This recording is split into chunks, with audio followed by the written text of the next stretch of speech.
Salut tout le monde, c'est Antoine. Dans cette vidéo, on va parler de la réunion de la Fed qu'il y a eu hier soir. On va parler du Bitcoin et je vais vous montrer une astuce technique qui va vous permettre d'avoir une meilleure lecture des cours. On commence par la Fed d'hier. Il n'y a pas grand chose de nouveau.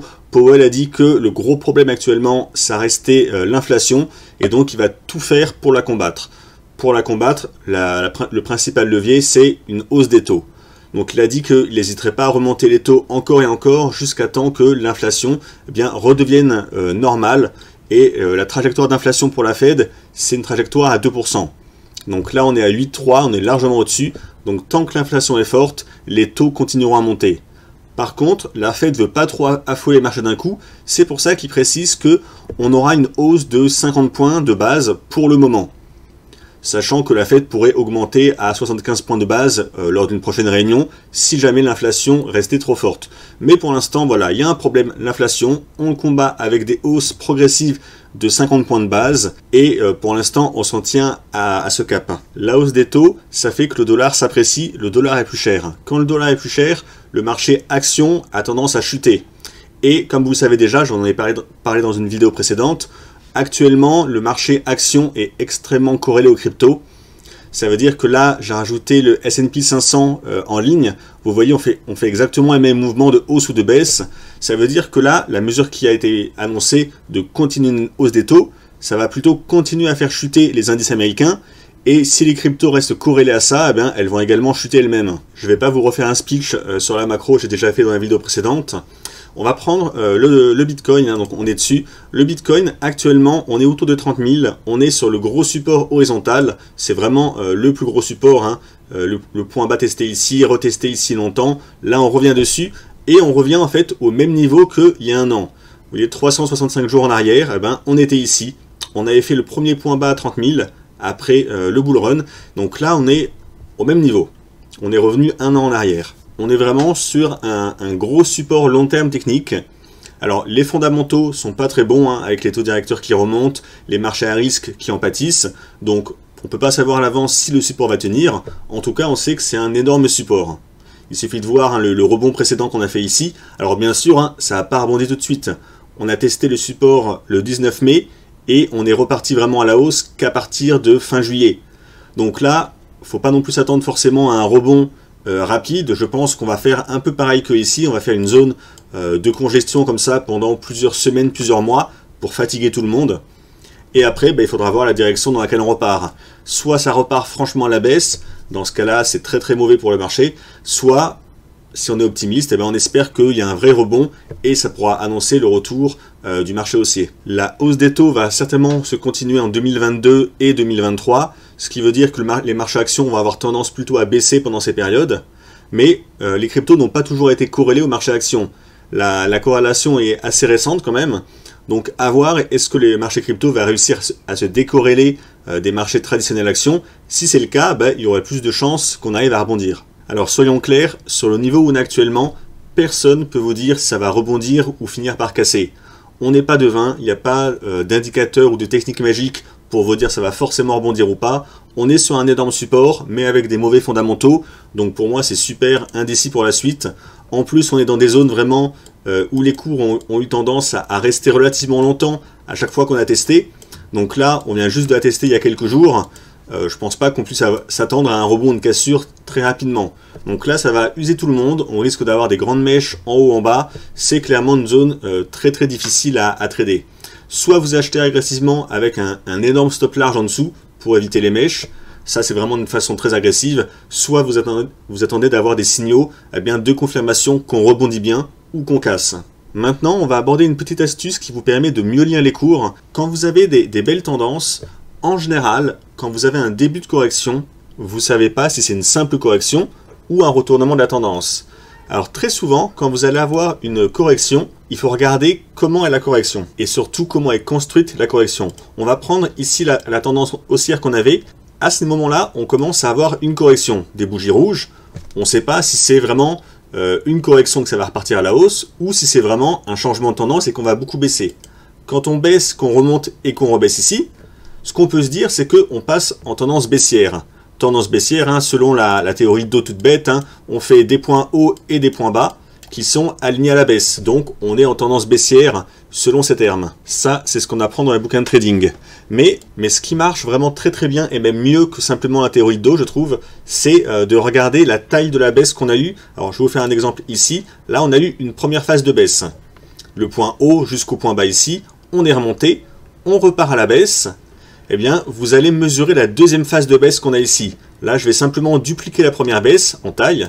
Je la colle là, et vous voyez, on est vraiment ici, on est au même niveau. Ça veut dire qu'on a fait une jambe de baisse, une correction haussière et une nouvelle jambe de baisse qu'on a testée ici, et on n'a pas dépassé ce niveau. Très souvent, quand cette deuxième jambe de baisse ne dépasse pas la taille de la première, ça veut dire que c'est simplement une correction de la tendance primaire, donc haussière, et que c'est pas une nouvelle tendance baissière qui débute. Par contre, si la deuxième phase de baisse avait dépassé la taille de la première, eh bien là on aurait pu se dire qu'il y avait une correction ou un changement de tendance beaucoup plus profond qui allait arriver.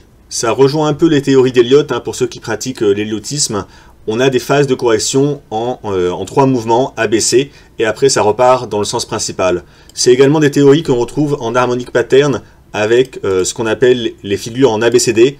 Quand on fait un ABCD comme ça, en général, c'est une figure acheteuse quand on arrive ici. Et ça nous permet de savoir si c'est une correction ou un changement de tendance. On peut poursuivre un peu. Par exemple, ici, on a eu une première phase de baisse après les sommets. Ensuite, on a eu une deuxième phase de baisse après la correction haussière. Là, vous voyez, on a dépassé le niveau ici de la première taille de baisse.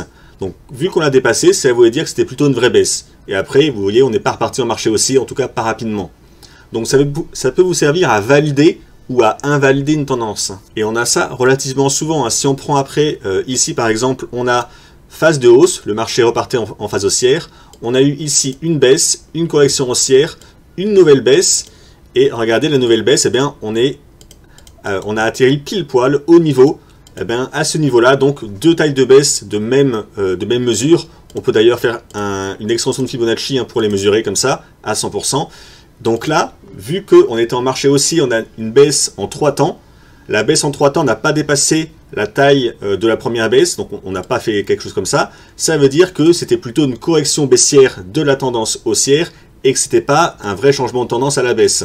Ça veut dire qu'après, il y avait des bonnes chances qu'on reparte à la hausse. Et c'est ce qui est arrivé. D'ailleurs, la plupart du temps, quand vous avez 2 phases de baisse comme ça de même taille, vous pouvez tracer un canal parallèle, quelque chose comme ça. Voilà, qui canalise forcément les points hauts et les points bas. Et quand on en sort à la hausse, c'est le signal de la reprise ici.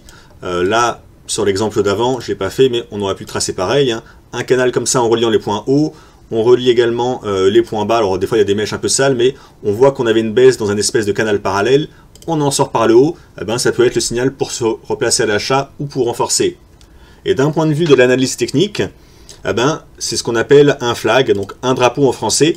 Quand on a un drapeau, en général, l'objectif, quand on en sort à la hausse, parce qu'un drapeau, c'est un signal de poursuite de la tendance antérieure. Donc tendance haussière, drapeau qui se dessine, sorti par le haut privilégié, parce que c'est une figure de continuation de la hausse, et après on repart à la hausse. L'objectif en général de la hausse, vous pouvez mesurer la taille de la hausse qu'on a eue avant, ici, et vous la reportez au point bas qu'on a fait dans le flag, donc ici. Et ça, c'est l'objectif qu'on a à la hausse. Donc là, l'objectif aurait été atteint. Alors, en général, il faut prendre les mouvements les plus directs. C'est vrai que c'est en dézoom, on voit des mouvements encore plus grands, mais prenez au moins le mouvement direct avant le flag, ça vous donne un bon objectif. Si on prend ici, ici on avait une vague de hausse à ce niveau-là. On est monté jusqu'à là, correction dans le flag. On va en bas du flag ici, à ce niveau-là, et l'objectif c'était à ce niveau-là, on l'aurait bien atteint. Et ça marche dans les deux sens. Là, si on prend les cours maintenant, on a eu une phase de baisse, puis un début de hausse ici. Là, on pouvait se demander, est-ce que c'est une correction haussière avant que ça rebaisse, ou est-ce qu'on repart en marché haussier? Eh bien, pour ça, on mesure la taille de la première vague de hausse, on la reporte à la correction baissière qu'on a eue ici, et ça nous donne ce niveau ici. Eh bien, regardez, la taille de hausse qu'on a fait ici, on a fait exactement la même taille de hausse. Donc, comme j'ai dit, on ne l'a pas dépassé à la hausse, on n'a pas fait quelque chose comme ça ici. Du coup, il y avait peu de chances que ça soit vraiment une reprise, une inversion de la tendance pour passer haussier. C'était simplement une correction en 3 temps. Hausse, baisse, hausse, vu qu'on ne l'a pas dépassé.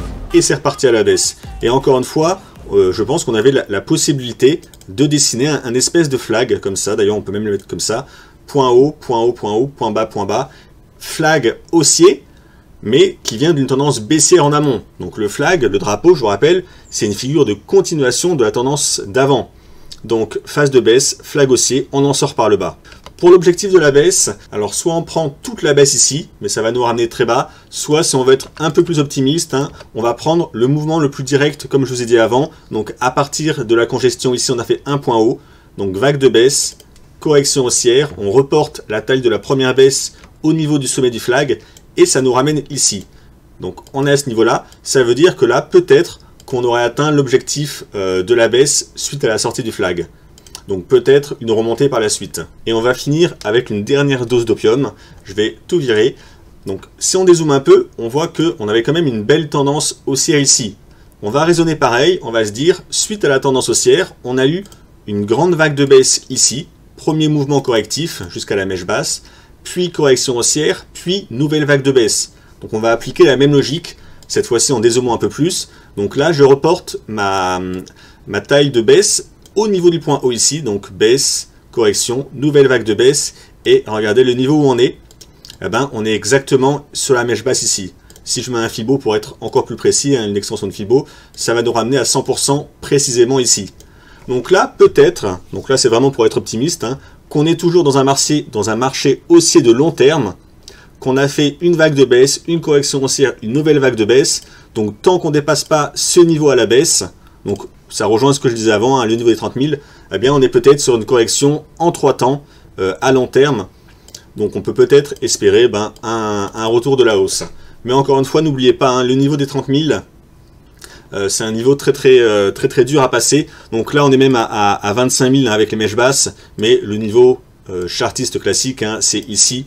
Mais ça n'empêche pas les incursions en bas. Les grosses mèches basses ici, elle a vraiment été canalisée par l'ABCD qu'on a ici, avec le niveau à 100%. Donc tant que ce niveau tient des 25 000, on va peut-être le retester dans les prochaines semaines ou les prochains mois, même si on stagne.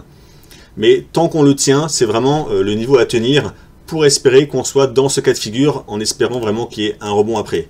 Si jamais on le casse vraiment à la baisse, alors là on pourrait vraiment avoir une baisse beaucoup plus conséquente. On a fini avec la vidéo, j'ai fait quelque chose d'un peu plus technique que d'habitude, mais j'avais pas énormément de choses à vous dire sur les cours en eux-mêmes. Mis à part qu'on est sur l'énorme support des 30 000 et qu'il faut attendre de voir quelle va être la réaction des cours et que ça peut prendre plusieurs semaines, donc j'en ai profité pour faire quelque chose d'un peu plus travaillé que d'habitude.